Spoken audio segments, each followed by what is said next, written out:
Yeah. Welcome. Why am I looking down on you? Hi. I'm not looking down on you. Welcome back to Ascending with Ashley. I'm Ashley. Welcome back to class. This is Hidden Messages Media. Today we're going to talk about old school TV. Alright. Here we go. This is not going to be too bad. I just have a few notes. Alright. If you want the workbook, it's a lot cooler when it's in the digital form because my printer was weird. So anyway, it's in the Canva link is in the description box below. All right, so old school TV. I'm actually really proud of this page, even though it looks bad on here.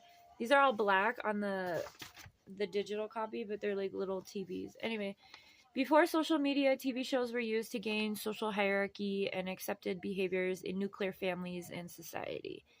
Race, religion, class, work, and heteronormative relationships were shown to viewers to ensure participation and obedience. What are some examples of these TV shows that you remember watching, and how were your beliefs shaped by these shows? All right, my family was hella religious growing up, so I'm going to share a very embarrassing story. Also, I do have like this list of shows from the 90s pulled up so that we can kind of talk about a few of them. Also, I have some notes. My number one note is when diversity is hair color. From the 90s. When diversity is hair color. If you watch Friends, if you watch Dawson's Creek, if you watch... All that was like the most diverse show that we had in my neck of the woods, which was like white suburbia. But yeah, there's always a redhead, there's always a blonde, and there's always a brunette female. The masculines don't really conform to those, but the women literally, oh yeah, it's like Powerpuff Girls right here. You can see the diversity in Powerpuff Girls. Blonde, red, and black hair, right? Or black or brown. Anyway, Ellen is on here, but Ellen was pretty I remember when Ellen came out. So all this to say is that, all right, Fresh Prince of Bel-Air. All right, so I watched Bounce when I lived in LA, and that was like the first time I'd ever been exposed to like black folk TV. And so I want to talk, I think what's important is the segregation that TV shows allowed, and also the relationship to diversity and inclusion. Diversity. What is it? Is it DEI? No, yeah, it's definitely not die. Okay. Okay, yeah, he's undoing everything. But diversity. What is this? Diversity, equity, and inclusion. And I think that the ways in which segregation was pretty what's the word? Like, I didn't have access to shows about black folks or brown folks. And honestly, looking at this stuff, I don't know, there's only like a few. All that to say is the ways in which TV made, like what we already talked about, how they made like bubbles, right? They made like social bubbles. Okay. My embarrassing story. Okay, wait, Christianity. Okay. Yeah, so I have whiteness, anti-DEI, and then segregation. Like I said, when I started watching Bounce in LA, I love Living Single. That show was so dope with Queen Latifah. Fresh Prince, Moesha. We had, I remember Moesha on like, was Moesha on TGIF? So like ABC on Friday nights would have like TGIF with like Sabrina the Teenage Witch, and it was aimed at us, like millennials. And we would have like slumber parties and go to Blockbuster and get, Pizza Hut and watch TGIF. Okay. It's what we did in the 90s. So, life isn't like that anymore. But that's how it was. It was, programming that we all did. Boy Meets World, Seventh Heaven. Oh yeah, 90210. I was too young for Sex in the City. I was also too young for Friends. But I think Friends, Dawson's Creek, Blossom. I don't think I watched that. Home Improvement was something that my parents let me watch, and I watched that a couple years ago. It was on, I don't know, because I don't pay for shit, so it was like on a channel, and I started watching it in the misogyny. Okay, so we've got racist jokes, the misogyny, head of household, or like the patriarch within these shows is super fucking intense, and relatable episodes for growth and obedience. Okay, Seventh Heaven. Seventh Heaven was one that like my family would watch together. I know I'm getting the ick even just sharing this embarrassing moment. But literally, Seventh Heaven is the reason my mom decided to give me the Birds and the Bees talk, is because of one episode. I remember it so vividly because I had already known about sex for like forever. I grew up at my best friend's house, and there weren't rules. My house, I couldn't even watch Ren and Stimpy. They were worried I'd turn out like this, right? Salute Your Shorts was on Nickelodeon. They wouldn't let me watch that either. So yeah, I like grew up at my friend's house because her mom would like buy the big candy bars, and they always had toaster strudels, and like they never cared what I did. And I mother like her mother. She bought me my first bra. Yeah, like I totally I disowned my family. They suck. Anyway, nothing's changed. Anyway, so yeah, Seventh Heaven was a big one for my family, and it really like beat obedience and into me. But then I would like go to church and like actually listen to the sermon and be like, you guys aren't doing what you're teaching me, like there's so much hypocritical. And that's kind of the story of how I came on my own path. I know there's a lot going on TikTok about Seventh Heaven. There's this one guy who like breaks down 90s TV shows, Seventh Heaven being one of them. And there's this clip where where the dad's like a priest, or like not a priest because priests can't marry, supposedly. They just rape little kids. But so he's a minister is the word. And so it's this Christian family. They've got like 5 kids. I don't know. There's always something going on. But there's one episode in which one of the kids gets, caught with weed or something, or I don't know.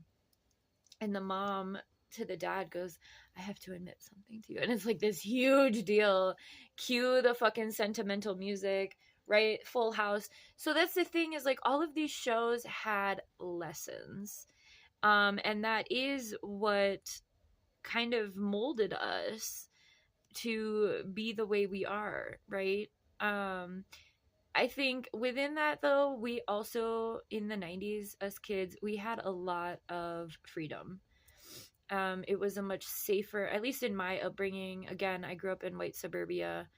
But we would be out all day, and a lot of, just riding our bikes around. We didn't, our parents were too busy to care what we were doing. So we were doing stupid shit. And then, like I said, your parents would think like, your life lessons are from Seventh Heaven. Meanwhile, fucking jumping off of my friend's banister onto her couch, and they had this huge open concept foyer. We would literally jump like over 25 feet and land on this couch. Again, her mom didn't give a fuck about the shit we did. Anyway, so just so you know, these shows were put together specifically. I know this is from my point of view. We're not really in a discussion space. The misogyny though is super real. Racism is super real. Tim Allen is a bigot. We know this, but in the 90s, Legends of the Hidden Temple. You guys remember? Oh man. Yeah, so this is just The Secret World of Alex Mack. Anyway, you can buy any of these shows. I just googled 90s TV shows. And there's watch options for all of these. I would love to watch Alex Mack. Clarissa Explains It All. Those were kind of the ones that I really, as you can tell, embodied. My family would also watch The X-Files together, which I thought was really fascinating. My dad liked it. Super terrifying. But again, it was on Sunday nights, so like we'd go to church in the mornings, we'd go get our bagels after church, and then like we'd watch X-Files as a family. Anyway, okay. So how these set the stage for society, I think we talked about that. Lessons and morals, okay, right? Needing forgiveness was a big theme, especially with like all of these shows I just mentioned, Seventh Heaven, Full House, all the family ones. I don't know so much about what it was like to grow up with black or brown TV.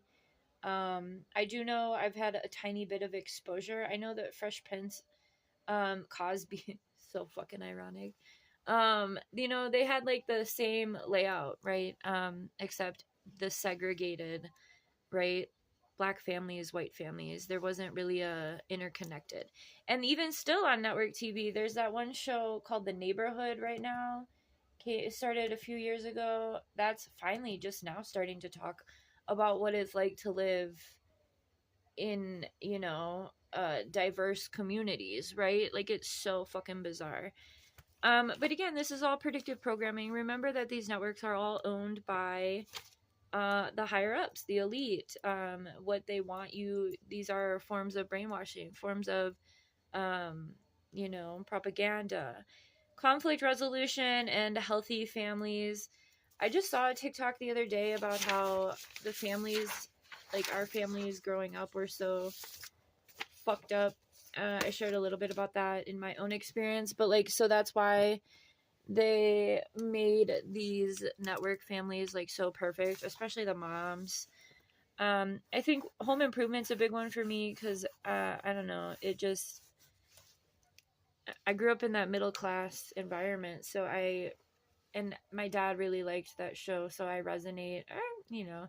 But watching it back as like someone who has consciousness and critical thinking skills, yeah, the misogyny and racism are so blatant. Big Bang Theory isn't from the 90s, but that's another one where the misogyny and racism is so clear. The way that everyone talks to Raj is crazy. Like it's crazy. So just want to put this here, be more aware. Boy Meets World, what's interesting right now is that they're using Mr. Feeney for like these child abuse campaigns. And dude looks like he's ready to go. And that's the thing that's really interesting. Like I say all the time, they really are, they being the powers that be, continue to target millennials to assert control over us. Because they know if they can continue to control us, they can continue to control our children, right? So if you are a millennial, this is mostly for millennials, unless you know you're newer generations and want to understand why we are the way we are. It's because of the exposure we had growing up. We didn't, everything was very segregated. Everything was the 80s too. I'm thinking of like heartthrob movies from the 80s, like what's that movie with Elizabeth Masterson, Mary Elizabeth, the train track, what is that movie? I love that movie. What is it called? There's their big thing about class and race, right? Other Side of the Train Tracks. That's why I'm different than my family. I chose to be friends with people that my family didn't really want me to be friends with, because they were not in the same class level, which is ridiculous. But it molded my perspective of the world differently than my family, because I never saw those lines of division the way that I was told to see them. So anyway, I hope this is helpful. I don't know. If we had a discussion, we'd be able to do more, but here we are. Really want to caution you. I don't know if, even with Netflix and stuff, you know, there is more diversity, but there's still, you know, there's still these topics that the higher ups want us to use as lines of division. So pay attention to those. I'm going to let you go before my camera freaks out because it's been cutting me off. So have a good one.